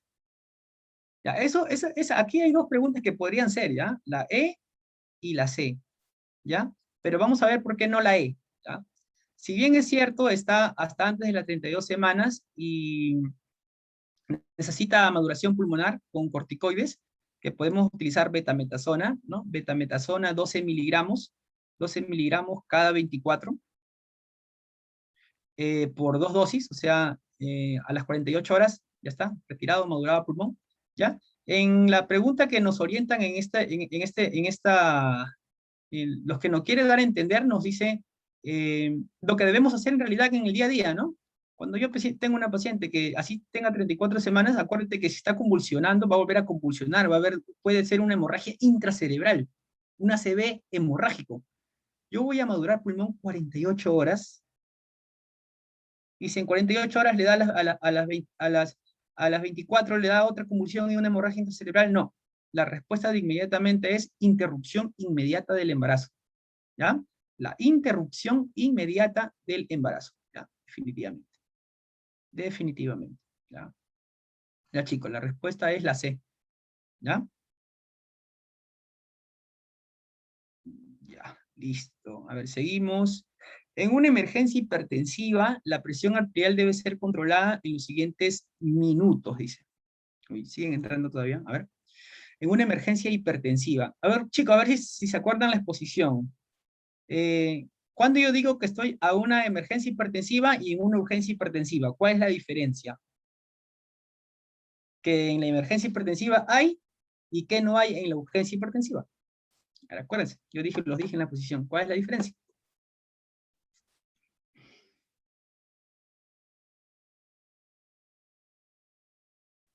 ¿Cuál es la diferencia entre emergencia hipertensiva y urgencia hipertensiva? Compromiso de órgano diana. Muy bien, la emergencia tiene compromiso de órgano diana. ¿Y cuando yo digo que estoy en una crisis hipertensiva? ¿Cuánto tiene que estar mi presión? Mayor o igual a Sistólica mayor o igual a cuánto y diastólica mayor o igual a cuánto, para decir una urgencia hipertensiva. No, perdón, una crisis hipertensiva.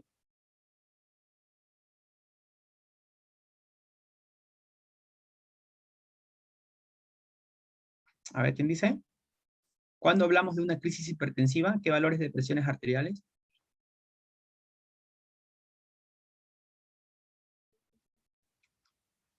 Es mayor a 180 sobre 120, ¿ya? Ahí hablamos que estamos frente a una crisis hipertensiva, ¿ya? Entonces, vamos a la pregunta. Dice, en una emergencia hipertensiva, quiere decir que aquí hay falla de órgano, ¿no? Diana. La presión arterial debe ser controlada en los siguientes minutos, dice, ¿ya? Debe ser controlada de inmediato, ¿no? ¿Cuál de los siguientes medicamentos está contraindicado? Dice, contraindicado en gestantes a término, ¿ya? Gestantes a término, ¿ya?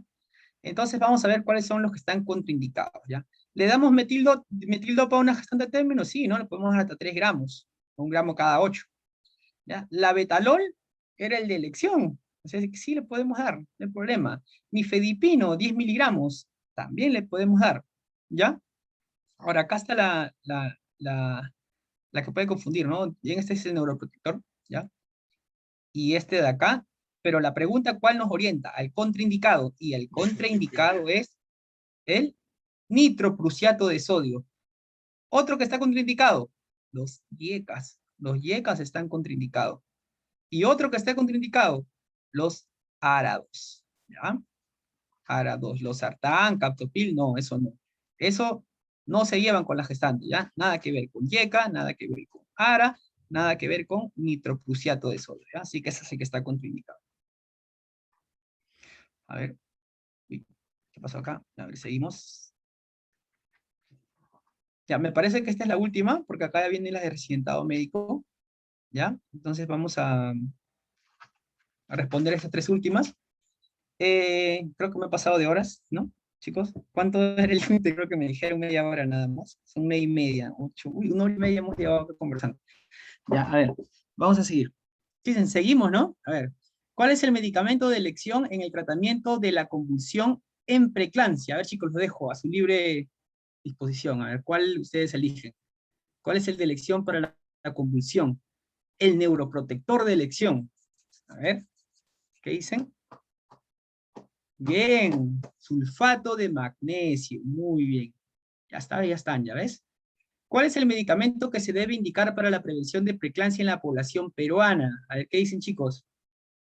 ¿Cuál es el medicamento de prevención? ¿Ya? Que se aplica a partir de las 12 semanas. A ver, ¿cuál es? ¿Mm? ¿Cuál es? Por ahí me dicen. Ah, ahí está, muy bien. A ver, la dosis, ¿se acuerdan la dosis o no? A ver, de 81 a 100 miligramos, ¿no? Cada 24 horas. Ya, una pregunta más importante. Ya, si bien iniciamos a las 12 semanas, ¿hasta cuándo se da? ¿Hasta qué semana de edad gestacional se da? A ver, ¿qué dicen? No, ahí está, Richard. Muy bien, hasta las 34 semanas, ¿no? Muy bien. A ver, seguimos. Gestante de 32 semanas, preeclámptica, con manejo expectante, presenta convulsiones. Luego de tratamiento con sulfato de magnesio presenta paro cardiorrespiratorio.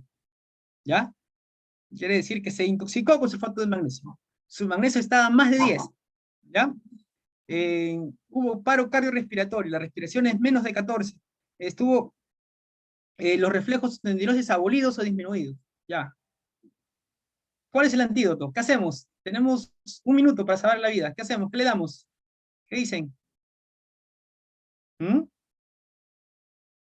¿Cuál es el antídoto? Muy bien, chicos. Gluconato de calcio. ¿Y cuánto le vamos a dar? Una ampollita. Suficiente, ¿no? Una ampollita. Ya está. Seguimos. Ya están, creo que han aprendido bastante. Ya están respondiendo a full las preguntas. A ver. Ya, chicos, tenemos preguntas de residentado médico. ¿Qué dicen? ¿Se atreven o no se atreven? A ver, ¿qué dicen? ¿Se atreven o no se atreven? Necesitamos 10 sí. A ver, voy 2 sí. Ahí está, 3. Sin miedo al éxito. 4, 5. Ahí está. 6. Ahí está, chicos, bien, ¿ah? 6, 7. Mañana nomás. Fuimos, dice. Ya, entonces vamos a resolver, ¿ya?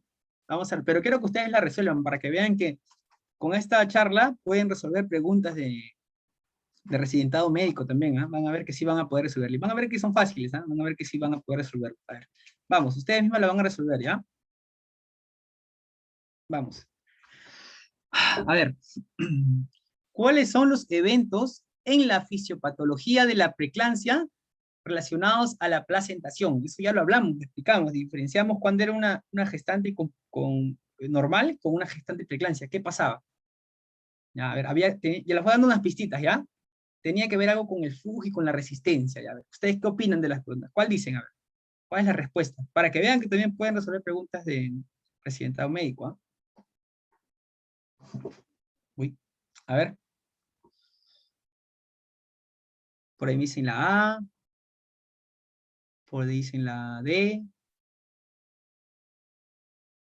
¿Quién da más? ¿Quién da menos? A ver.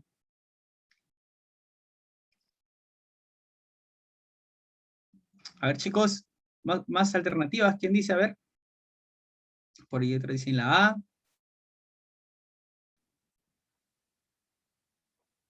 Ya, vamos a resolverlo, ¿ya?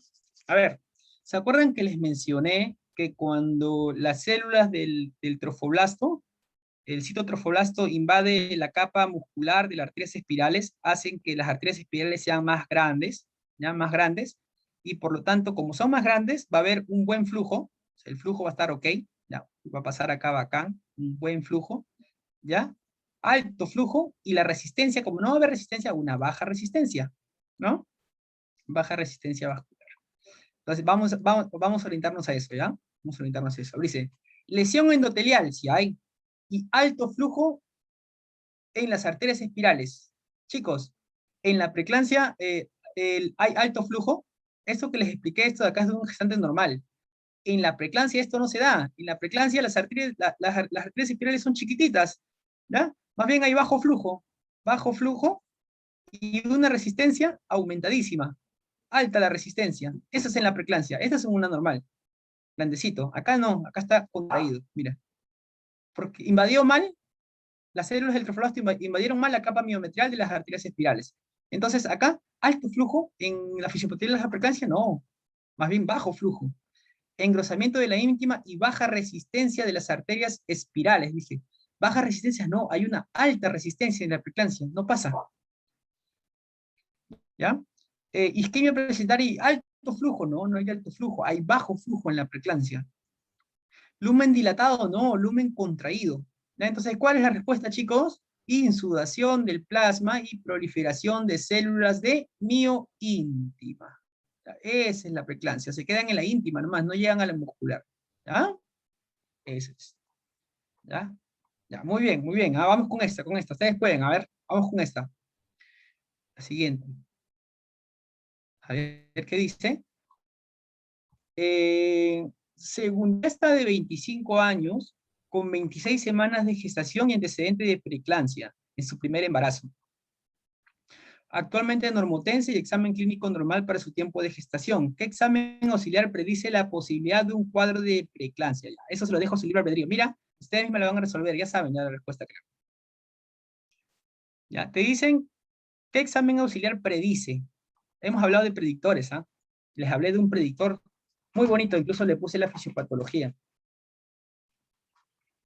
Y que se toma de las 22 a las 24 semanas. Se los dije también. Y que ves un notch protodiastólico. Perdón, de las 20 y 24 semanas, ¿ya? De las 20 y 24 semanas. En este caso, ¿ya? En este caso dice 26 semanas, ¿ya? Pero ninguna de las demás está orientada a la pregunta como la respuesta. O sea, ahí te lo voy a explicar por qué. ¿Ya? El Doppler de las arterias uterinas, que es la respuesta para predecir preeclampsia, se toma de las 22 de las 20 a las 24 semanas, ¿ya? Pero o sea, acá dice 26 semanas, claro. Recuerda, son preguntas formuladas, ¿no? Entonces, pero un perfil de coagulación no predice preeclampsia. Pues una proteína de 24 horas no predice preeclampsia. La creatinina no predice preeclampsia, el perfil lipídico no predice preeclampsia. Ninguna de estas predice preeclampsia. La única que predice es el Doppler arteriosclerótico. Es una pregunta mal formulada, pero la respuesta es clara, ¿no? Entonces la respuesta es la A. ¿Ya, chicos?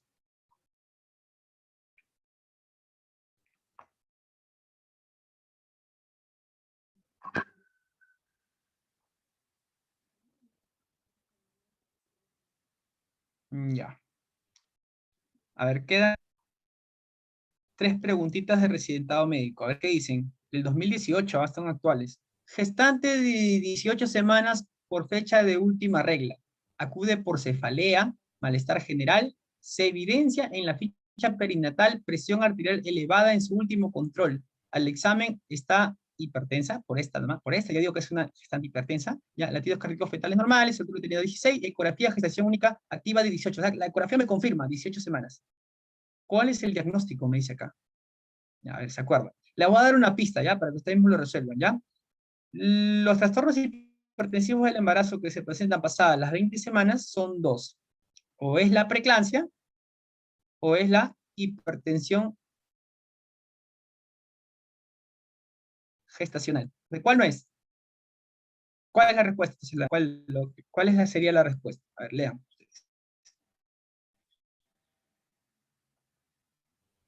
Prácticamente aquí le están preguntando. A ver qué dicen. La C, me dicen por ahí. Ya, otra alternativa, a ver qué dicen, chicos.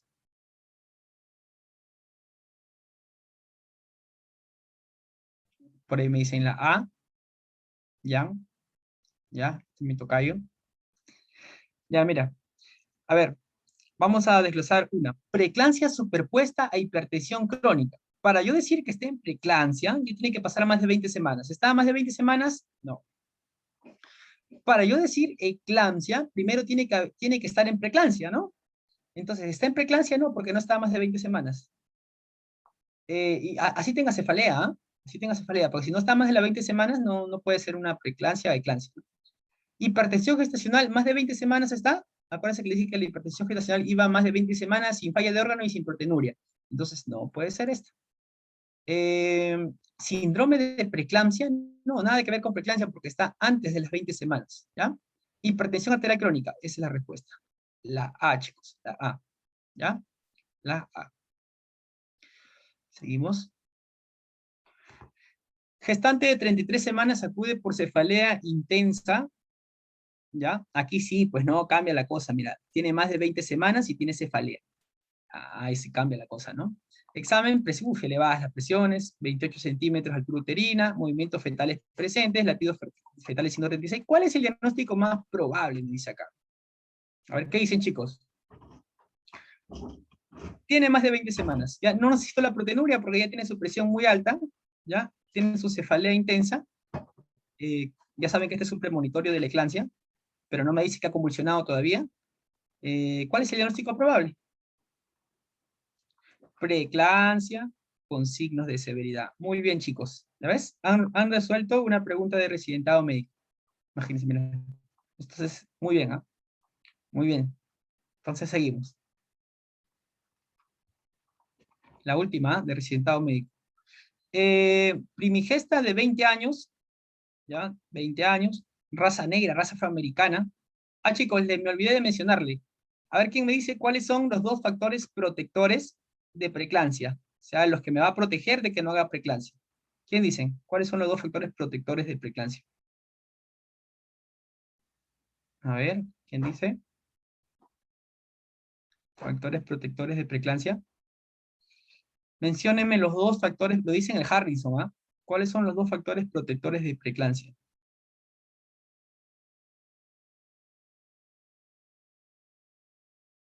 A ver, chicos, ¿saben esa? Esas no se las dije, las puse en las diapos, pero no se las expliqué. Se me pasó eso. Ahí se las voy a decir. Los factores protectores de preeclampsia es el consumo del tabaco y ser de raza asiática. Ya, los asiáticos, los chinitos, ya, asiáticos, y consumir cigarro, tabaco, ¿no? Ese es factor protector. Ya bueno, entonces, ¿y cuál es factores de riesgo? La raza afroamericana, ¿no? Entonces, primigesto de 20 años, a ver si nos están escuchando de Japón o China, ya saben, están protegidos. Bueno, de Asia, ¿no? De Asia, todo en general, todo en Asia. Entonces, eh, raza negra, 38 semanas de gestación, presenta edema de cara y de miembros inferiores, presión arterial en 160 sobre 100, pálida, ictérica. Ah, no. Acá sí, si bien es cierto, estamos frente a una preeclampsia. Si ya me van orientando a ictericia, acuérdense que la ictericia me hace pensar en qué, en hemólisis ya, ¿no? O sea, ya voy viendo, ¿no? ¿Qué más datos me dan en la pregunta, ¿no? Equimosis, no, mira, entonces quiere decir que hay una plaquetopenia, debe ser menor a 100.000, ¿ah? Entonces por ahí hay equimosis, ¿no? Proteinuria, ¿no? Creatinina mayor a 4, o sea, mayor a 1.2, ya sigo avanzando. Uy, mira, mi hemoglobina bajó. No, ahí hay hemólisis, sí o sí, ¿ya? Reticulocitos, ya confirmado, ya. Lámina periférica, esquistocitos, ya. Está en anemia hemolítica. No te dije, plaquética menor a 150.000, mira cuánto están, 13.000. TGO, volando. Bilirrubinas, muy elevadísimas, más de 2. La indirecta, más de 1.2. Prueba de Coombs negativa, quiere decir que no tiene que ver nada con una anemia hemolítica autoinmune como tal, ¿no? Entonces, vamos a ver acá, ¿cuál sería la respuesta? A ver, anemia por insuficiencia renal, no tiene que ver nada. Anemia hemolítica autoinmune, no. Anemia hemolítica hemoglobina S, no. Hemoglobina parasítica nocturna, no. ¿Qué está haciendo la paciente? ¿Qué está haciendo la paciente que hizo preeclampsia severa? Está haciendo un síndrome de Gel. Ahora, si no lo saqué por la ictericia, por los esquistocitos, ¿con qué lo saco? ¿Con qué? A ver, el TGO y TGP, ya ahí tengo un criterio. Ya con eso, con uno solo, ya tengo el diagnóstico del síndrome de Gel. Otro, las plaquetas menores a 100.000, ya ves, dos más. ¿Ya? Entonces, LDH no me faltó, ¿no? Ahí está. Entonces, eso es. Ya, ¿por qué? Me dicen, lo que pasa es que, a ver, como les mencioné en la exposición, en el síndrome de Gel, el diagnóstico se hace con 1 de 3, ¿no? 1 de 3 en una paciente que hace preeclampsia, pues, ¿no? Preeclampsia con signos de severidad. Y entre 1 de 3, ¿cuáles están? La plaquetopenia, plaquetas menores a 100.000, ¿ya? Es una plaquetopenia por consumo, por el daño vascular que se produce en la preeclampsia, ¿ya? Por el daño hepático, aumenta el TGO y TGP, por eso que se produce la ruptura hepática, pues, ¿no? Por la necrosis, el daño hepático.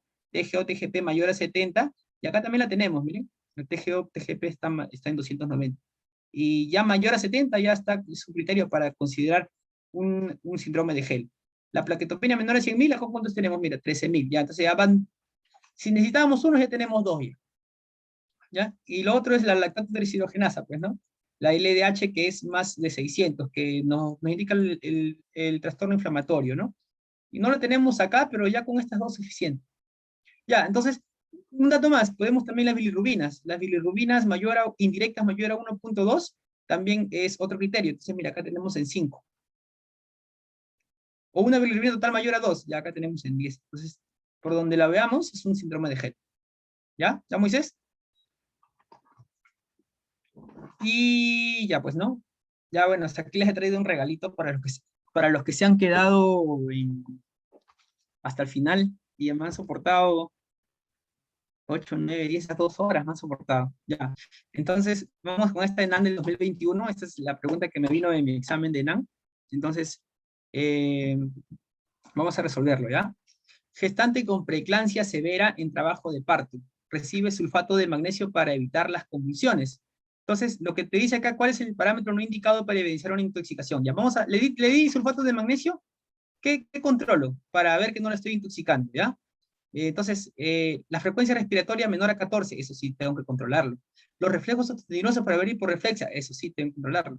La diuresis horaria para ver si no está en oliguria, menor a 0.5 miligramos por kilo. ¿Ya? Entonces,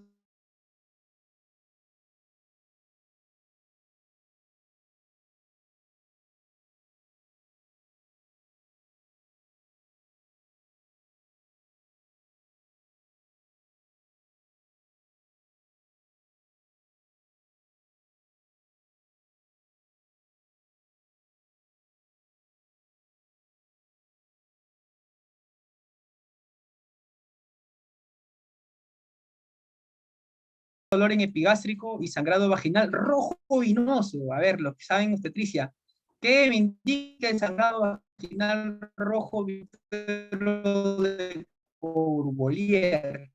Courvoisier se escribe, ¿no? Courvoisier, traduce. Hemorragia, sangrado vaginal rojo vinoso, útero doloroso. ¿Duele? A ver, doloroso, ¿ya? Doloroso. ¿Qué estamos? ¿Ya? El examen físico, presión arterial 140/90. Uy, ahí está con su presión arterial alta, mayor a las 20 semanas. ¿Ya? Latidos cardíacos fetales en 128 por minuto, útero contraído, útero hipertónico, ¿no? Lo que se decía. Útero hipertónico. ¿Cuál es el diagnóstico más probable? A ver, ¿qué dicen, chicos? Muy bien. La A, desprendimiento prematuro de placenta. Acuérdense que es una complicación de la preeclampsia, ¿ya? Muy bien. A ver, chicos, ¿y qué me hubieran dicho si yo tendría que ser rotura uterina, no? Primero que no tiene que ver nada con la preeclampsia, ¿no? Acá la rotura uterina va más relacionada con la cesárea anterior. Que tenga antecedentes de cesáreas o un trauma, ¿no? Placenta previa, ¿no? Bueno, la total, parcial, ¿no? El sangrado indoloro. Ahí ya piensa en placenta previa. Indoloro. Indoloro. ¿No? Y una base previa que es el sangrado fetal.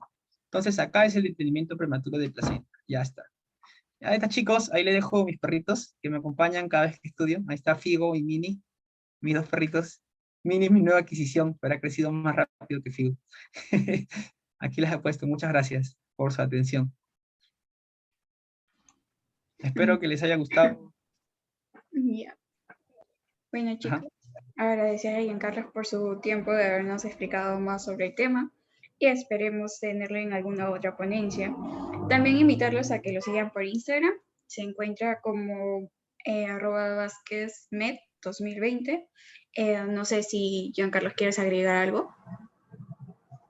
Nada, chicos, muchas gracias por la invitación y por haber, bueno, agradecer a los chicos que se han quedado hasta el final y espero que les haya sido de gran ayuda esta exposición de los trastornos hipertensivos del embarazo. Chicos, por si acaso, si quieren ayudarme en mi página, la creé cuando inicié el ENAM, que es la que le acaban de decir, pero no les he movido mucho. Ahorita que ya tengo más tiempo, voy a tratar de subir cositas y tratar de crearme la página de Instagram y poder cambiarle de fecha porque se quedó en 2020. Así que la voy a cambiar en 2021 a ver si me ayudan a difundirla para poder tener más seguidores, ¿no?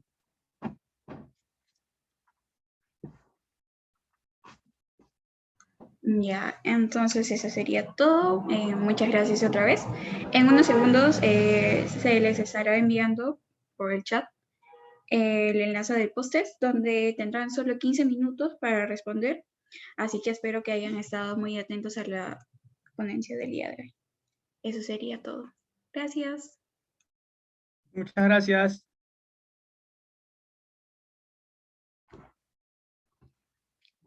¿Cómo?